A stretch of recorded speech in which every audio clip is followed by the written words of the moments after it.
So, Steve, thanks for joining us. I see you've done this investigation yourself and your colleague Francesco Barenka.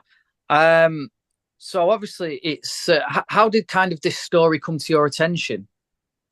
I've done a lot of stuff about data collection and illegal betting for quite a few years now. I ran an Erasmus project on match fixing in club friendly matches for 3 years, so I kind of sort of been around this area for a while. I know Francesco, and he was saying to me, "Oh, the women's games is getting more alerts in them," and he said, we should do something about that. And I've known play the game for 20 years, so I suggested the piece to them really. So that was kind of where it came from.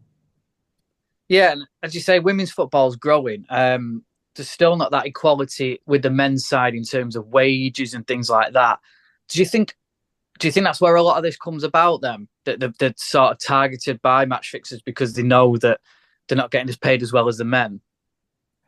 I think any sports person who isn't paid that well is a target, irrespective of their gender or their sport, really. If you've got people that aren't paid very well and their games are on betting markets, then, and there's live data from those games and live streams, which will then lead to them being on betting markets, they are a target, really. I wouldn't say women are any any more of a target than men or women's football any more of a target. But it's the profile of it's grown, which is really great. You're seeing games on the telly and that kind of stuff, which is But I don't think the infrastructure around it is necessarily up to the men's game. Really, I suppose that's what I'm trying to say. And they've been looking at it, reading the report that they're quite sneaky in how, obviously, they're quite clever in how they do it anyway, but they're quite sneaky in terms of they go and target, for example, maybe clubs in Africa or, for example, the under 17 Women's World Cup, where maybe it's under the radar a little bit.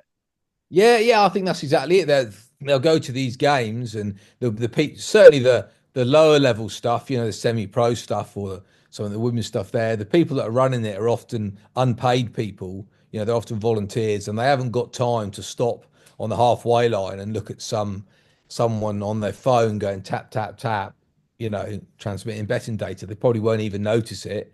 And if they're of a certain generation, perhaps mine, they'll just think, "Oh, I wish that kid would get off TikTok." or whatever, and they're not, so they won't even notice it, and then they can pay on the gate sometimes, and or at a certain level, you're just turning up to the game. There's not really a gate as such, is there, for some low level sport, women's included.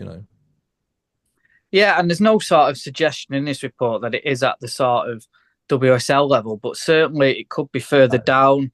So I know in the report it mentions about you can bet on games in like the National League North and South and the divisions below that as well. Yeah, yeah, yeah. I think it's important to say that what's in the report is that they're alerts to suspicious betting. So suspicious betting doesn't mean the game's been fixed. It Mm. just means that the movement of odds, you might see a movement of odds of some for a goal, for example, and then a goal materializes 60 seconds later. So that would warrant further investigation. I think that's the important thing to say. But what's happening with these games, because the scouts are coming to these really low level games and people don't know they're there, and then these data companies, they sell the data to illegal bookmakers, and these illegal bookmakers, no one, they don't share information about suspicious betting, so you wouldn't know. Whereas if Ladbrokes or whoever, for example, saw some suspicious betting on a women's game, then they would share that under the terms of their license because they've got Mm. a license in this country. But someone with a license in Curacao or Anjouan or all these obscure places, these offshore betting companies, they don't share that information. And so that's where you're going to go if you're trying to manipulate a game. That's where you're going to place your bet. You're going to get your VPN out on your phone, and you're going to register with one of those bookmakers, safe in the knowledge that if you bet small amounts, you're under different betting accounts, you won't get caught. So that's how Yeah, it works. yeah. One of those companies that is mentioned is One Bet, isn't it? Now they are Mhm. an illegal bookmaker. The Russian-controlled, Cyprus-based. We won't go into too much detail about what they did with the Yeah. casinos over in the UK, but you can read that for yourself. But top of the table, there was 33 games that have been come under the suspicious betting in Spain, 24 in England, then Portugal, and then it goes all the way down, I would doesn't I it? would say with those that just to sort of so what is with that? There's two different lots of information in the report. So one is the suspicious matches, so where there's been an alert on a game, and the other thing what we did was working with Play the Game. We got some what they call data scraping done. So we spec so with someone Jack Kerr who's on the piece as well, a friend of mine. He scraped 1xBet for a weekend to see how many matches were offered. So that wasn't 33 suspicious games in England at all or Right. Spain it was. I can't remember which one. Mm. That's just saying that over that weekend, there were however many games in Spain and England on 1xBet. Yeah. And they were only there because a scout came to the games in England and that data somehow found its way onto 1xBet. Now, the data companies claim that they don't sell data to illegal operators, but we did a catfishing exercise, me and some of the guys I work with, where we pretended to be an illegal betting company and we asked them if they'd sell us data and said we didn't have a license and they weren't bothered at all. So, that there is a link between the person at the Yeah. ground, and I did a thing on men's football, and I was at a Southern League Premier game, and I was talking to the chairwoman of the club. It was a men's game, but chair, a very nice lady, very intelligent lady, and I showed her my phone, and I said, "Right, here you are. This is your game now against Salisbury. We're here together watching it, and it's on this illegal Russian bookmaker." And I said, "It's on there because someone's in the ground collecting data." And I said, "If you give me 20 minutes." And she said, "Oh, there's only 200 people here." She said, "I know them all." I said, "Well, you don't know it. There's one that you don't know." And I said, "Give me 20 minutes and I'll find them." And I found them. So, and they're there. They're coming to other games and people won't know they're there. In England, Spain, even lower, they're not telling anyone that they're at these games a lot of the time. So is there sort of no sort of evidence or anything that games maybe are being fixed? It's just it's coming under, like you say, that there's data being passed on. Yeah, I think what it's doing is it's making these games vulnerable. Mm. I'm sure if you spoke to the clubs, a level four club in England, and said, "Do you want your games on illegal betting markets overseas?" I would say, I'm sure they probably all say no. Not at all. We did something where we looked at the Trident leagues, like level 7 and 8 in England, and the clubs absolutely didn't want this going on. Absolutely, they didn't want it going on. And what? Why would you? Yeah. You know, why would you? So I'm not anti-betting in any way, I should say. It's just that's Yeah. the fact that no one knows what's going on is what makes it. It's creating a vulnerability, I think, is what we're saying. Do you think? Yeah. Do you think sort of again, just coming back to it over maybe domestically? Again, because we're saying that the game's starting to grow in England, but slowly. Do you think maybe the FA are dozing a little bit on this? I don't know how many people in the FA, some people in the FA will understand this without a shadow of a doubt, but will everyone? I don't know. And are they there? Because I think there's a kind of the main problem with this is that the companies that are collecting the data, they also provide integrity services to football associations. So the FA will be relying on them for education and things like that, or to some degree on Mm. that. And the FA know that they sell data to betting companies, and the FA don't want to recognise this. They don't want to you know, but it's not a secret. It's out there, and there's a massive conflict of interest there between collecting data from low-level games and that data finding its way onto illegal betting markets. And they say it's not them. Well, how would it get there then? How would Mm. there be 230 matches on 1xBet over just one weekend? Games in Guatemala and Jordan and the English ladies' fourth division. How's it got there? Not not by magic, has it? So. No, and do you think there is this, like you say, vulnerability for um, a girl who's just maybe starting out, who's 19 years old at, say, a National League club in the South, that if they get approached, that they could fall into that trap and it spiral out of control?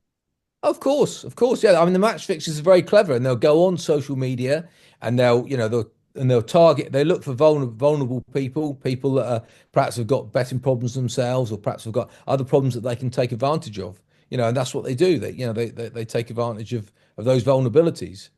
And we're all human at the end of the day. I think, regardless of gender, and I'm not saying that women are more likely than men or less likely, because I'm not No, that's what they'll look for. They'll look for vulnerabilities, whether it's a vulnerability in a man or a woman, or and the lower down it goes, the less protection there is. If you're paid a huge amount of money to play in the English Men's Premier League or even the Women's Super League. There's some players on decent wages there. They're not going to want to blow that great future they've got in front of them by doing something silly. I think that it will be very difficult to fix those sort of games, even in the Women's Super League, because but you can't fall asleep to it. And the lower down you go, the less people are played, and you're getting to a level where some players are, just getting petrol money or getting Mm. very small amounts of money, as I'm sure you know on the podcast. So, I mean, I've read your article on sort of the men's side of it with all these sort of obscure friendlies. I mean, I guess the question is, why target those games? Is it because they're less not going to get spotted as much going in, Yeah, given the data? yeah. I think that's exactly it. They're going to be low level games, as I say, where the people running the games are often volunteers. They haven't got time for, checking if they've got so many other things to do between, tickets and all of. You ever go to a lower league game, and the people running the game are often rushed off their feet, and they haven't got time for this, and you mention betting to them, and often they'll clam up and say, "No, that's nothing to do with us," because they feel that they've done something wrong. Well, they haven't done anything wrong at all. They Mm, haven't done anything whatsoever. Someone's bought a ticket on the gate, sat on the halfway line, and transmitted data on their phone. That's what they've done, and the clubs are completely innocent in that because they don't even know. mm. In most cases, they don't even know this is going on. So, do you feel that this is a big problem not being recognised by certain authorities, and how big and worrying can it get, and should we be? Yeah, it's a big problem. I mean, there's been problems. That sort of decade ago, there's a problem with some players playing in Australia who came over here to play. There's a very good podcast, and that's what advertise another podcast on your show by Moses Swabu. I know Moses. Yeah. He did his podcast with Troy Deeney, which I thought was excellent. I thought Troy, held it to account on that. Did a great job, and you're looking at low level stuff there. That wasn't in the football league that Moses was playing, and so you know it's going on at that level. It's going on, and the FA are clamping down on anyone playing non-league football for betting at all at the moment. And of course, you shouldn't be betting on your own games. No one's suggesting you should. But the fact is, if you play in the Isthmian League South and bet on the World Cup final, you could get banned. Mm, And if you did it 5 years ago with a UK licensed bookmaker, there's a good chance they'll be coming after you if you've placed enough bets, even if you're placing bets on the MLS in America or whatever, something that's totally disconnected to you. It is difficult for the FA, to be fair to them, because yeah. how do you say, well, okay, you can bet the World Cup final, but you can't bet on the league you're playing in. Well, that's will probably be fair and half, but quite hard to police, to be fair to the FA. But they are certainly being very draconian on it, and I think they're trying to frighten the put the fear of God into players, you know. But then maybe they should be educating people as well, really, and saying, look, you don't need. I've been to Southern League, Premier League games, spoken to the chairman. They're saying, look, we tell all the players, you can't bet on football, you know.